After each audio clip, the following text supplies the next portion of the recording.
اعوذ باللہ من الشیطان الرجیم بسم اللہ الرحمن الرحیم الحمدللہ الذی جعلنا من المتمسکین بولایتک امیر المومنین علی ابن ابی طالب علیہ الصلاۃ والسلام۔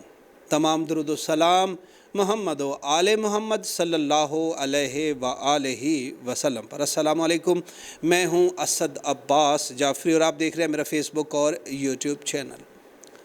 ناظرین اکرام، آج سے 1400 سال پہلے رسول خدا صلی اللہ علیہ وآلہ وسلم نے فرمایا تھا کہ زر، زن اور زمین یہ انتشار یا فساد کا باعث بنے گی۔ آج کے دور میں خون سفید ہوتا جا رہا ہے، رشتوں کی پہچان ختم ہوتی جا رہی ہے، بھائی بھائی کا دشمن ہو چکا ہے۔ ایک واقعہ جو 14 جنوری 2022 کو سیالکوٹ میں پیش آیا وہ آپ کے ساتھ شیئر کرنا چاہ رہا ہوں۔ اس کو بتاتے ہوئے دل دہل جاتا ہے۔ ایک 20 سے 22 سال کے بچے نے اپنے سگے باپ کو فائر کر کے قتل کر دیا۔ جائیداد کے تنازع پر سگے باپ نے اپنے والد کو گولیاں مار کر مار دی۔ گولیاں مارنے والا دائیں مالی اور گولیاں کھانے والا اس کا سگا باپ محمد ندیم۔ ناظرین،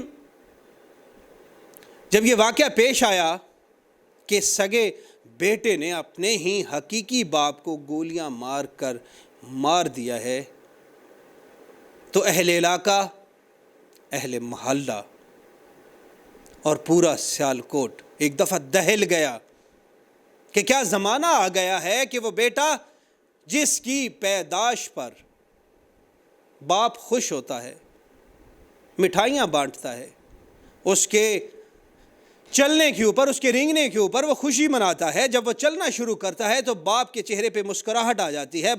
بیٹے کے پیدا ہونے پر باپ سینہ چوڑا کر کے چلتا ہے کہ میرا سہارا آ گیا ہے، میرے بڑھاپے کا سہارا آ گیا، اللہ نے مجھے نعمت سے نواز دیا ہے۔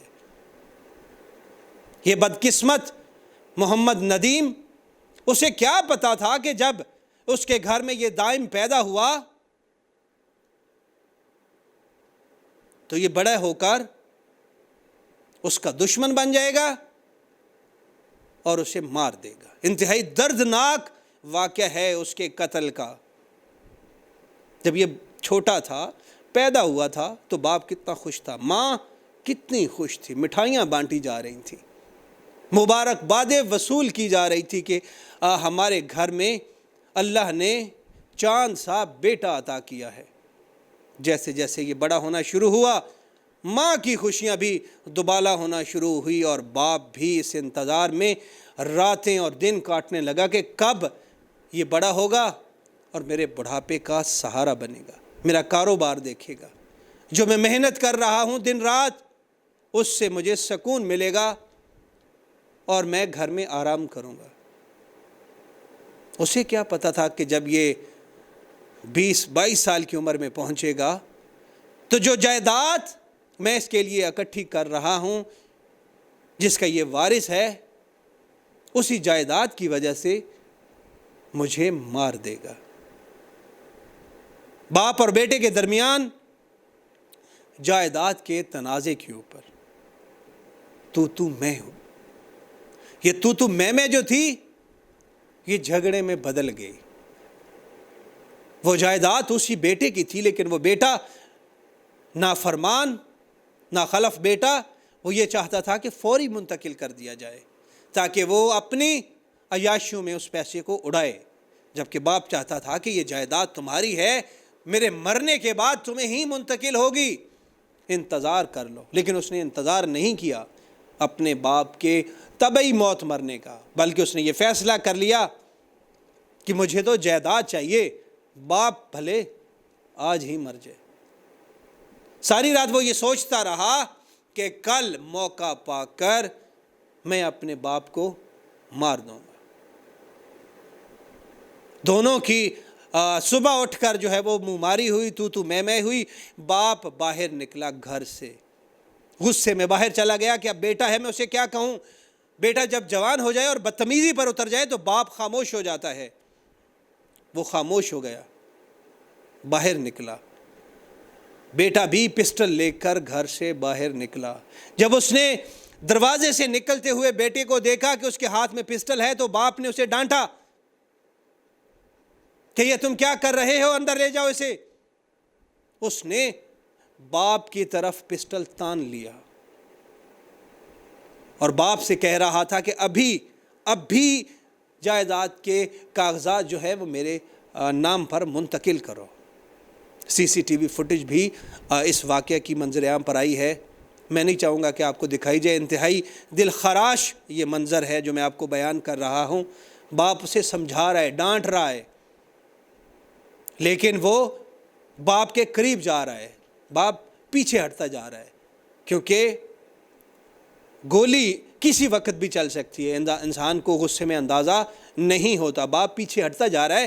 بیٹا، جوان بیٹا جو باپ کے کندھوں تک پہنچا ہوا ہے، باپ کے قد کے برابر آ چکا ہے، باپ کو ڈرا رہا ہے. وہ باپ جس نے اس کو چلنا سکھایا، اس کو بولنا سکھایا، آج پسٹل اسی باپ کے اوپر تان لیا.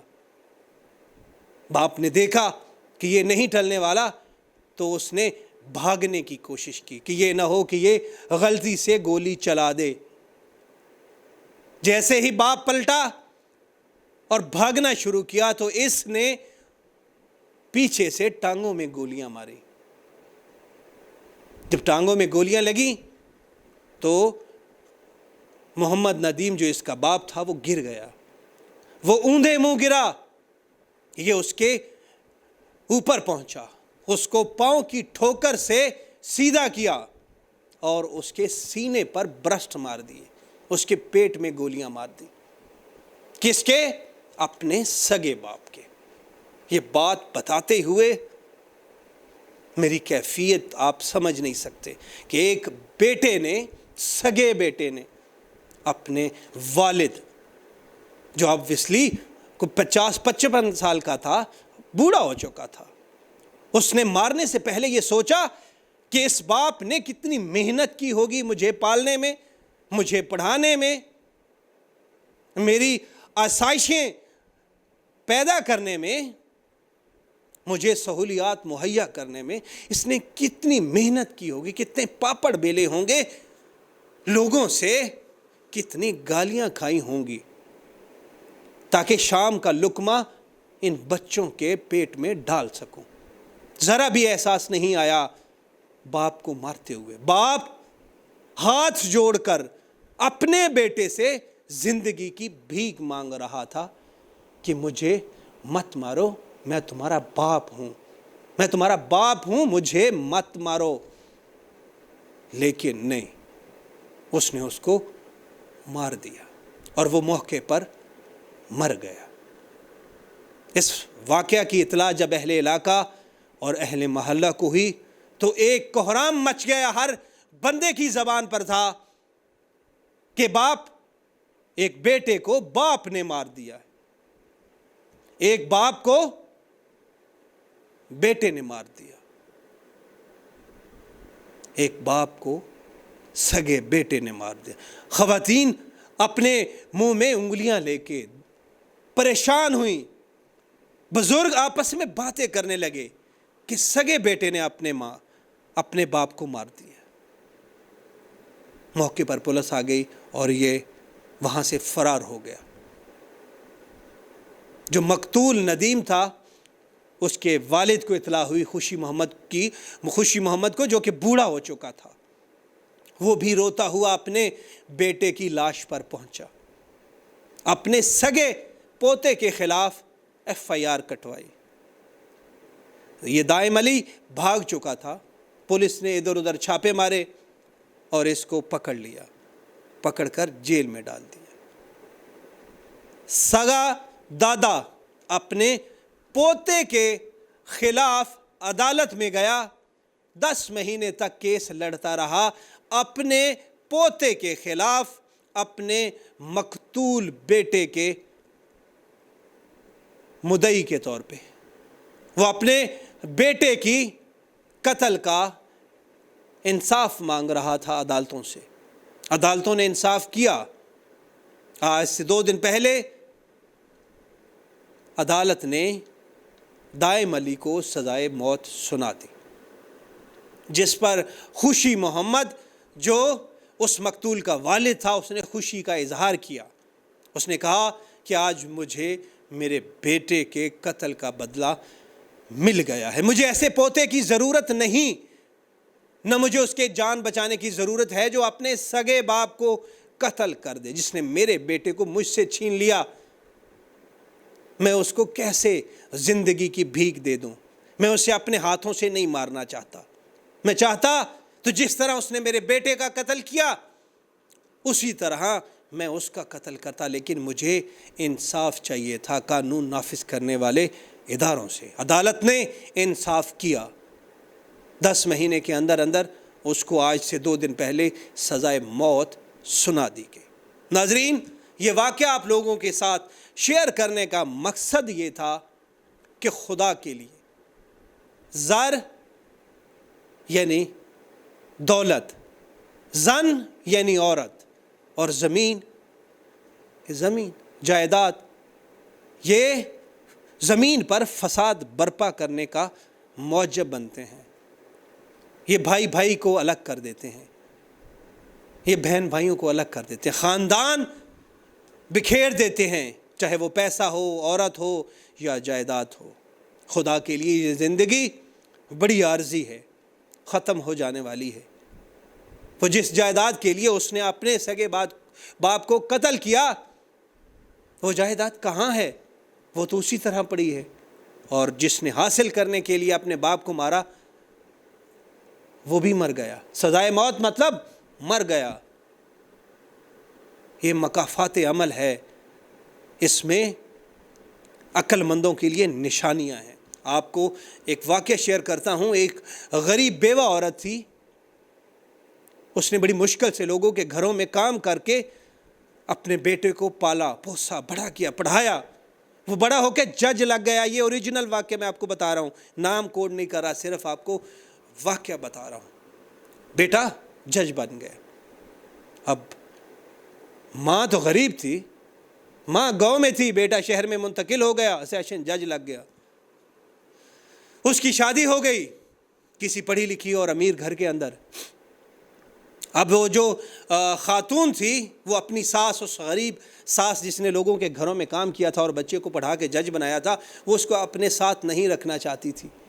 اب بوڑھی بیوہ جو تھی، اب وہ کہاں جاتی؟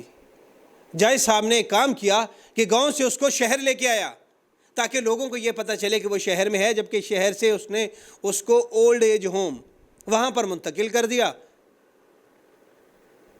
وہاں پر کافی عرصہ رہنے کے بعد وہاں سے فون آیا کہ آپ کی والدہ کی طبیعت بہت خراب ہے، آلموسٹ مرنے کے قریب ہے، اور وہ بار بار یہ تقاضا کر رہی ہے کہ مرنے سے پہلے میں اپنے بیٹے سے ملنا چاہتی ہوں، میں اس کو اپنے گلے لگانا چاہتی ہوں۔ جج صاحب جب وہاں پر پہنچے اپنی ماں کے پاس تو اس کی ماں نے کہا، بیٹا میں مرنے لگی ہوں، میری ایک آخری خواہش پوری کر دو۔ اس نے کہا بتائیں۔ اس نے کہا کہ یہاں پر اولڈ ایج ہوم میں پنکھے لگوا دیں۔ اس نے کہا ماں آپ تو مرنے لگے ہو، یہاں پر پنکھے لگوانے کی کیا ضرورت ہے؟ ماں نے جواب دیا، بیٹا یہ زندگی مکافات عمل ہے، میں نے تجھے بڑی مشکلوں سے پالا ہے، میں تجھے جانتی ہوں کہ تو گرمی میں نہیں بیٹھ سکتا، نہ گرمی میں سو سکتا ہے۔ تمہارا بیٹا بڑا ہوگا، وہ تمہیں اسی اولڈ ایج ہوم میں داخل کروائے گا۔ میں نہیں چاہتی کہ میرا بیٹا یہاں پر بڑھاپے میں گرمی میں آ کر مرے، میں چاہتی ہوں کہ میں اپنی زندگی میں ہی پنکھے لگوا دوں تاکہ جب تم اس اولڈ ایج ہوم میں آؤ تو کم از کم سکون سے سو سکو۔ یہ ہے مکافات عمل۔ ناظرین، ہمیں اپنے ارد گرد ہونے والے اس طرح کے واقعات سے سبق سیکھنا ہے۔ اسد جعفری کو اجازت دیجیے، اللہ حافظ۔